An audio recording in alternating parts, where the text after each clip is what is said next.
할렐루야, 주님을 찬양합니다. 오늘 주신 하나님의 말씀 사무엘하 23장 8절로 17절 말씀입니다. 용사 중에 용사. 지금 우리로 적용을 시킨다면 성도 중에 성도. 그런 제목으로 함께 말씀을 나누도록 합니다. 자, 이 23장 우리가 이제 지난 시간에 함께 나눴던 1절로 7절에는 그의 마지막 말 유언의 말씀을 통해서 하나님께서 다윗의 일평생 수많은 전투, 전쟁, 싸움 가운데 그를 승리하게 해주신 하나님에 대한 그 승전과 또 하나님을 찬양하는 찬양시라고 말씀을 드렸습니다. 이제 이 8절 이하 23장 끝까지 용사들에 대한 이야기가 쭉 나와요. 이 용사들은 다윗과 함께 이제 수많은 전쟁, 전투에 참여했던 그런 군인들을 가리키는데 그 중에서도 특별히 지휘관들, 다윗과 함께 생사를 나누며 전투에 임했던 훌륭한 군인들, 그 용사 중에 용사들이 누군가 그 이름들이 기록이 쫙 돼 있어요. 자, 오늘 이 8절부터 17절에는 이제 전체 이스라엘 군대가 있고 또 다윗성을 중심으로 상비군을 조직해서 이제 그 수도와 왕국을 지키는 사람들이 역대상에 보면은 24,000명이 이제 그 상비군으로 조직이 돼 있었어요. 24,000명. 그 24,000명을 이제 한 달씩 12대를 나눠 가지고 2,000명씩 1월 달에 2,000명, 2월 달에 2,000명 로테이션으로 돌아가면서 이제 그 상비군들이 지킬 수 있는 그런 편제를 만들었는데 그 2,000명의 이제 우두머리가 있을 거 아니에요. 지도자. 그 지도자들이 여기 지금 등장하는 사람들이에요. 자, 이 8절부터 12절까지는 그 24,000명 중에서 최고의 3사람을 꼽습니다. 최고의 3사람. 그리고 그 밑에 또 이제 30명의 지휘관이 있는데 그 지휘관 중에 또 3명이 있어요. 그래서 첫 번째 세 용사, 두 번째 세 용사, 이렇게 이제 오늘 이 본문에 용사들에 대한 이야기가 나오는데 그 먼저 첫 번째 세 용사. 그러니까 다윗과 함께한 이 군인들 중에 가장 뛰어나고 가장 우수한 3명의 이제 지도자, 지휘관에 대한 이야기예요. 자, 그 첫 번째가 8절에 다윗의 용사들의 이름은 이러하니라.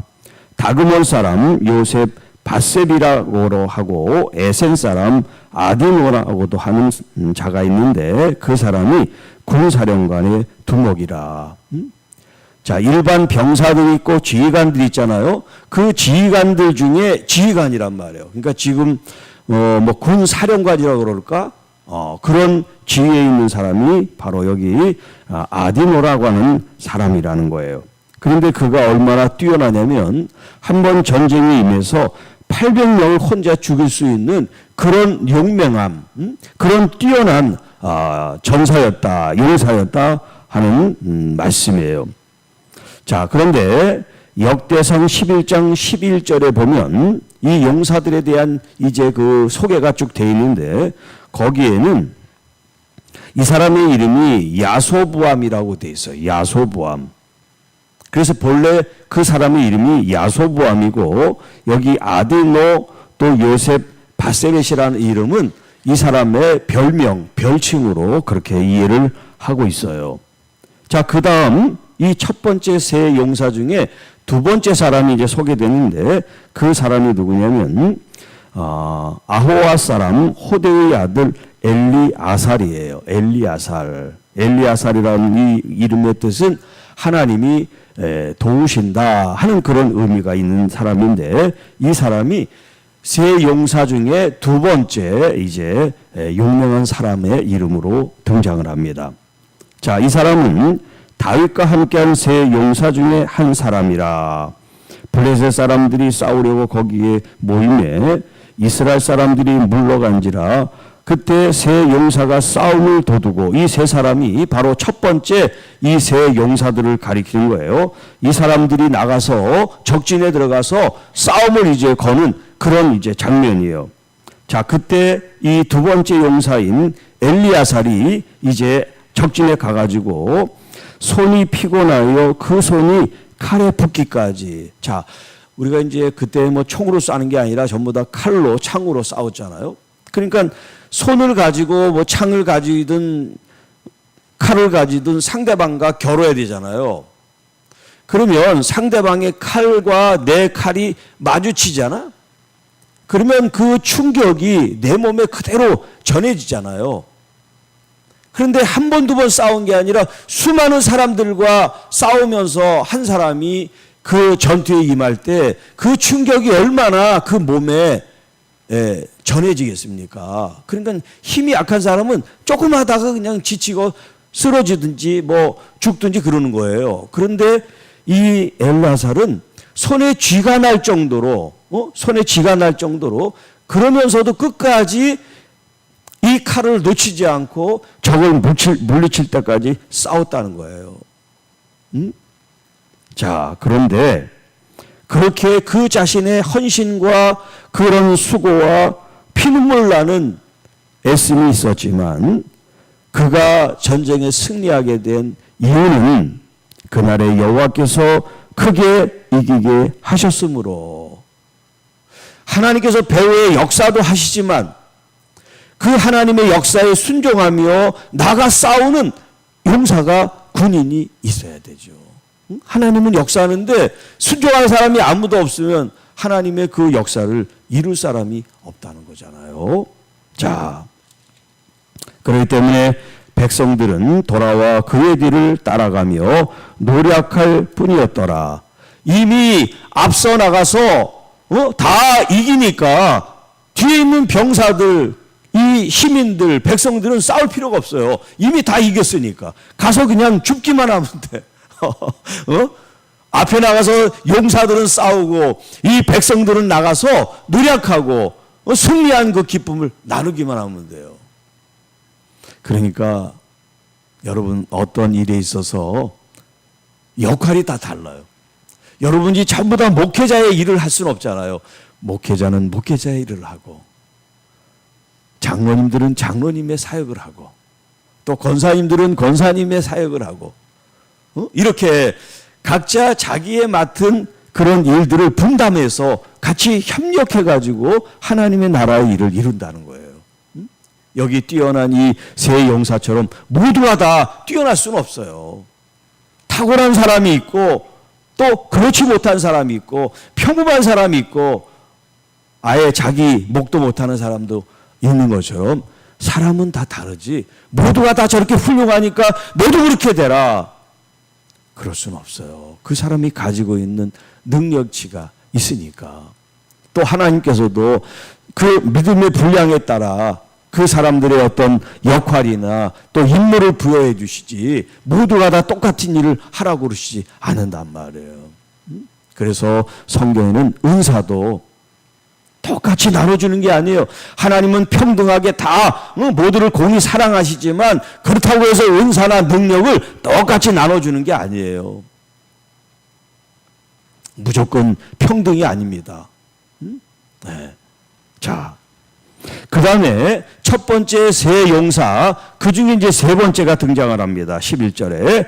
그 다음은 하랄 사람 아게의 아들 삼마라. 자, 이 삼마라는 사람은 어떤 활약을 했느냐? 블레셋 사람들이 사기가 올라 거기 녹두 나무가 가득한 한쪽 밭에 모임에 병사들은 블레셋 사람들 앞에서 도망을 합니다. 자, 여기 사기가 올라라고 하는 것은 전쟁을 지금 하기도 전에 기세, 전쟁에 임하는 사람들이었던 기세, 자세, 마음. 자, 지금 적군과 싸우는데 얼마나 기죽어. 그래가지고 싸우지도 않았는데 기가 팍 죽어가지고 삐죽삐죽해. 그런 거 하고, 아직 전쟁도 하지 않았는데 저 어떤은 내 밥이야. 그리고 막 그냥 달려들 기세를 가지고 있는 사람들하고 싸움을 하면 누가 이길 것 같아요? 전쟁은 기세예요, 기세. 이미 마음을 거꾸로 튄 사람은 이길 수가 없어요. 난 저 사람 무서운데 어떻게 내가 싸워? 그런 사람들은 이길 수가 없어. 그런데 저 사람은 아무것도 아니야. 내가 죽더라도 내가 싸운다. 그렇게 마음을 먹으면 패할 수가 없다는 거예요. 좀 인용이 좀 그렇습니다만 어떤 조폭을 어떤 사람이 이제 기자가 인터뷰를 했어요. 전국에 이제 최고되는 그런 조폭이에요. 전국을 제패한 그런 우두머리야. 당신은 어떻게 싸움에서 그렇게 항상 이길 수가 있냐? 그렇게 이제 질문을 했어요. 그때 이 사람이 하는 얘기가 나는 키도 작고 힘도 없습니다. 정말 조그만 사람이에요. 근데 전국을 제패한 두목이래. 그 사람이 하는 얘기가 자기는 목숨을 걸고 한다는 거예요. 목숨을 걸고. 어떤 싸움이든. 죽기 살기로 싸운다는 거예요. 그래서 자기가 이겼대. 무슨 힘이나 기술로 이긴 게 아니래요. 조금 인용이 좀 거시기 합니다만 아주 중요한 얘기를 이 사람이 했어요. 목숨을 걸고 싸운대요. 목숨을 걸고. 여러분, 우리는 육체적인 육의 전쟁을 하는 것이 아니라 영적 전쟁을 하는 용사가 되는데 무서워하고 두려워하고 겁이 많고 그런 성도가 돼서는 안 돼요. 성령님이 나와 함께 계시고 다윗을 골리앗으로 이기게 하신 그 하나님이 나에게는 없는 하나님이 아니에요. 여러분이 믿음을 가지고 우리 주님을 끌어당기기만 하면 어떤 무서운 적들도 두려워할 필요가 없어요. 저거는 우리의 밥이야. 그렇게 생각하고 도전하면 하나님이 이기게 하시는데 이 사울 왕부터 모든 군인들이 다 기가 죽어가지고 골리앗 앞에 꽁무니를 빼고 도망을 했잖아요. 그런 현재 이 사단에 대한 두려움을 가진 신자들, 성도들이 돼서는 안 된다는 거예요. 그러면 교회가 백전백패를 하죠. 다 의지가 꺾여가지고 우리는 안 돼. 난 싸움도 못하는데, 난 신앙도 별로 없는데 내가 어떻게 영적 전쟁에서 승리를 해? 이런 마음을 가지면 우리는 아무것도 할 수 없어요. 그런데 믿음의 경륜이 있든 없든 그걸 떠나서 지금 이 순간 나를 지키시는 하나님이 계시다. 그 하나님은 이 세상을 천지하신 하나님이셔. 불가능한 것이 없으신 하나님이야. 믿기만 하면 능치 못함이 없다. 그렇습니다, 주님. 저는 믿음도 약하고 신앙생활도 오래 오지 못했지만 주님이 나와 함께 계심을 믿습니다. 그럴 때 하나님이 함께 하시는 믿음의 역사가 나타나는 거예요. 자, 그 다음에 보세요. 12절. 자, 그는 그 밭 가운데 서서 막아. 그가 누구예요? 첫 번째 세 용사 중에 세 번째인 삼마에 대한 얘기를 하고 있잖아요. 자, 그는 그 밭에서 혼자, 적진 가운데 혼자 서서 막아 블레셋 사람들을 친지라. 그때 여호와께서 큰 구원을 이루시니라. 여러분, 수많은 군인들이 지금 여기 몇 명이라고 표현되어 있지는 않지만 혼자 그 많은 사람들을 막아섰다고 생각해 보세요. 이게 가능한 얘기예요? 혼자 어떻게 싸워요? 군대와 1대1로 뭐 10대1로 싸우는 것도 아니고 전쟁인데, 국가 간의 전쟁인데 한 사람이 지금 앞에 나가서 막아섰다는 거예요. 그런데 그가 아무리 뛰어나고 용맹해도, 죽기 살기로 아무리 한다고 해도 그 군대 전체 군인들을 어떻게 다 상대하겠어요? 그가 이길 수 있었던 비결이 뭐예요? 하나님께서 그를 도우셨기 때문에 그날의 큰 구원을 이룬 것처럼 하나님이 이 산마와 함께 하셔서 이스라엘 백성들을 지켜 보호해 주셨다는 거예요. 여러분, 누군가가 믿음의 결단을 통하여 내가 우리 교회를 지키겠습니다. 하나님 나라를 지키겠습니다. 내 한 목숨 바쳐 주님을 위해서 내 생명을 드리겠습니다. 이렇게 주님 앞에 헌신하는 사람이 있을 때 역사가 나타나는 거예요. 누가 그 사람이 될 것인가? 자, 그 다음 13절. 자, 아까 얘기했죠. 2만 4천 명의 이제 상비군이 있고 그 중에서 3명의 지도자들, 군 사령관들이 있었다.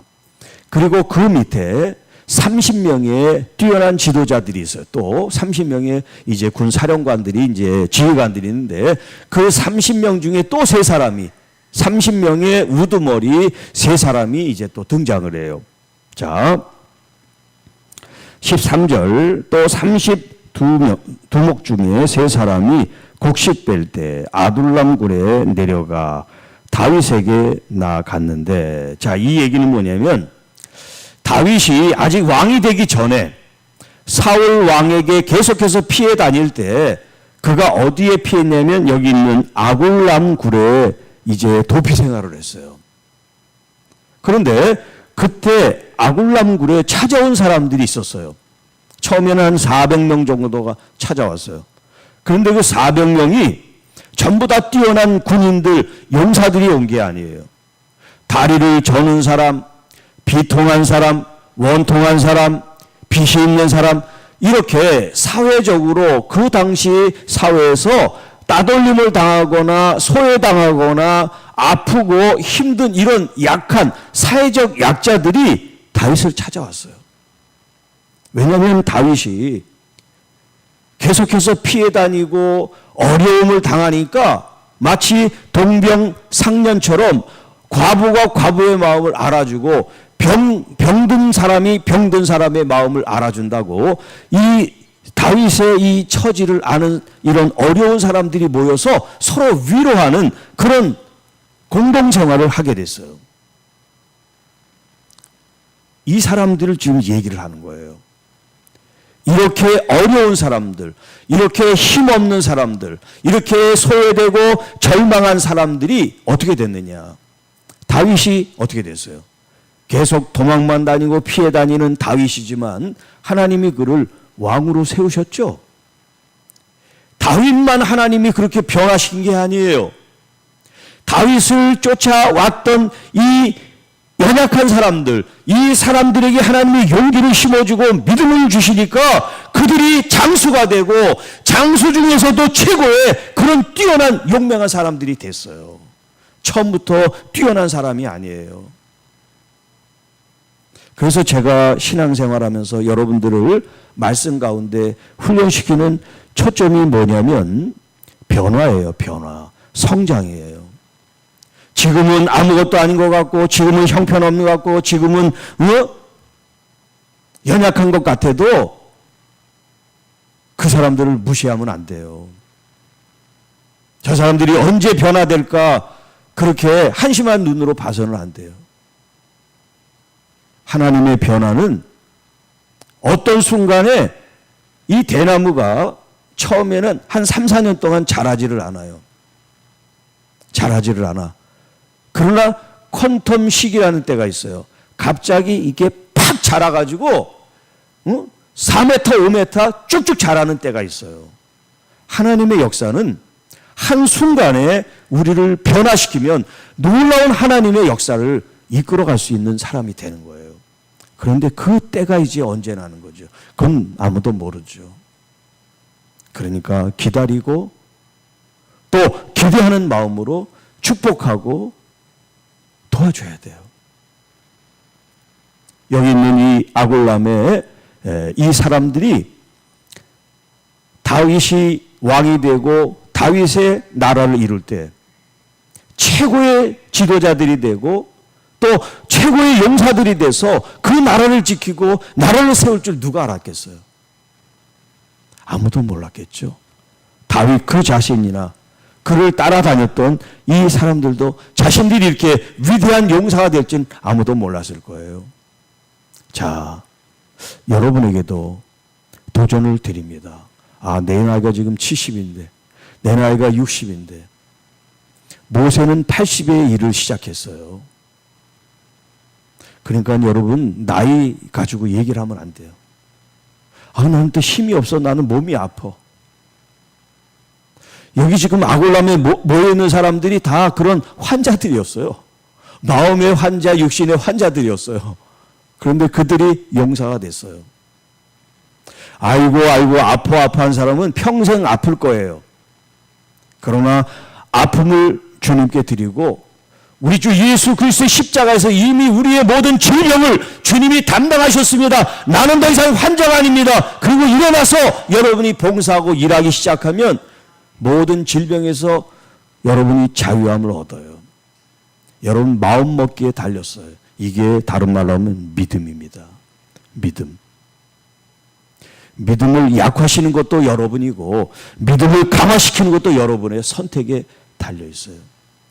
여러분 하나님은 똑같으신데 어떤 사람은 폭발적으로 역사하는 사람이 있고 어떤 사람은 전혀 역사하지 않는 사람이 있어요. 하나님이 그를 버려서가 아니에요. 그가 못나서가 아니에요. 그가 믿음으로 하나님 앞에 끌어당기는 믿음의 간절함이 없기 때문에 그래요. 12년 동안 혈루증을 앓았던 여인, 예수님 앞에 그 총각 남자 앞에 하여라는 자신의 이 부끄러움을 얘기하옵소서. 그냥 조용히 예수님의 옷자락이라도 만지면 나는 고침을 받을 거야. 그래서 어떻게 됐어요?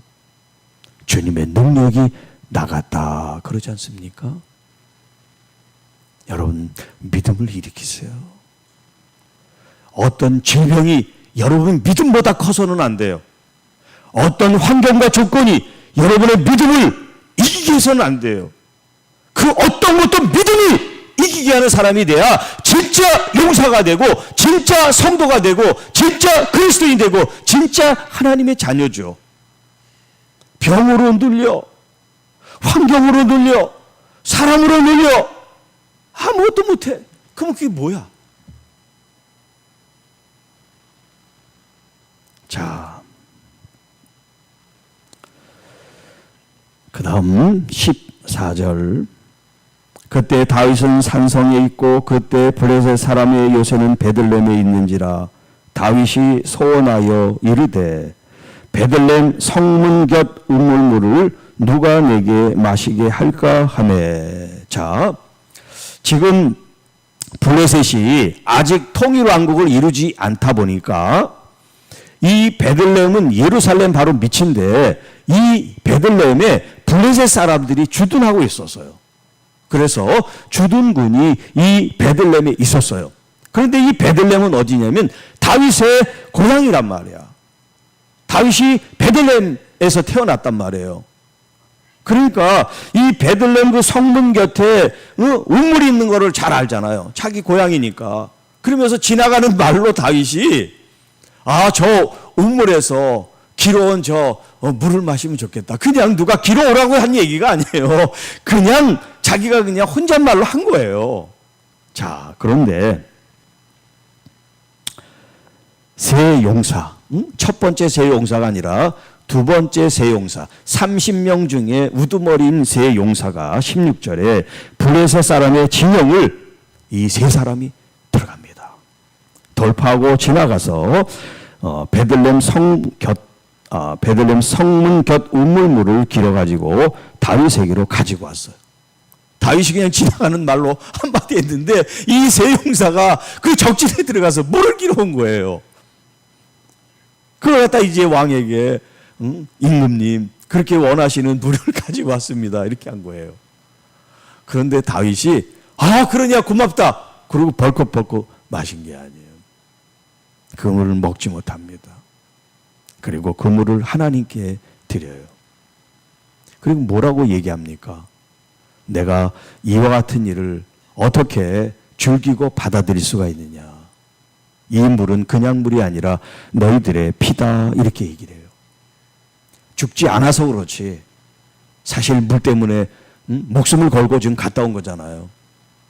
하나님이 지켜주시 않았으면 이 세 용사가 적진에 들어가서 험한 꼴을 당할 수도 있었단 말이에요. 그러니까 다윗이 이런 이야기를 한 거예요.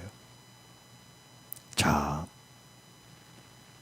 여러분들로 위험한 일을 자처하라는 게 아니에요. 이 세 용사처럼 그런 위험한 일을 하라는 얘기가 아니에요. 여기 다윗의 마음을 알아준 이 세 용사, 제 마음을 알아달라는 것도 아니에요. 하나님의 마음을 알아들을 수 있는 성도, 하나님의 참된 자녀가 있다면 하나님께서 시키는 일도 아니지만 하나님께서 얼마나 뿌듯해 하시겠어요. 나를 위해서 이렇게까지 헌신하다니, 나를 위해서 이렇게까지 희생하다니, 나를 위해서 이렇게까지 순종하다니. 여러분, 그런 얘기를 우리가 죽기 전에 한번 들어보면 어떨까요? 제가 어제도 그렇고 오늘도 그렇고 조금 평소보다 세게 말씀을 전한 이유가 있어요. 이게 다 여러분에게 해당되는 게 아니에요. 여러분이 오해하지 마세요. 어떤 사람이 들어야 되기 때문에 하나님께서 성령을 통해서 저에게 이렇게 강하게 압박을 주세요. 저는 정말 부드럽게 말하고 싶은 사람이에요. 그런데 부드럽게 해서는 안 돼. 누군가는 정말 처절하게 들어야 되기 때문에 제가 이렇게 목숨을 걸고 여러분에게 말씀을 드리는 거예요. 오해하지 말고 들어주세요. 그 사람이 누군진 저도 몰라요. 우리 교인이 될지 타 교인이 될지 인터넷을 통해서 어떤 사람이 들어야 될지 저는 모르겠어요. 그러나 성령께서 계속해서 저에게 강하게 메시지를 전하게 말씀을 하고 계세요.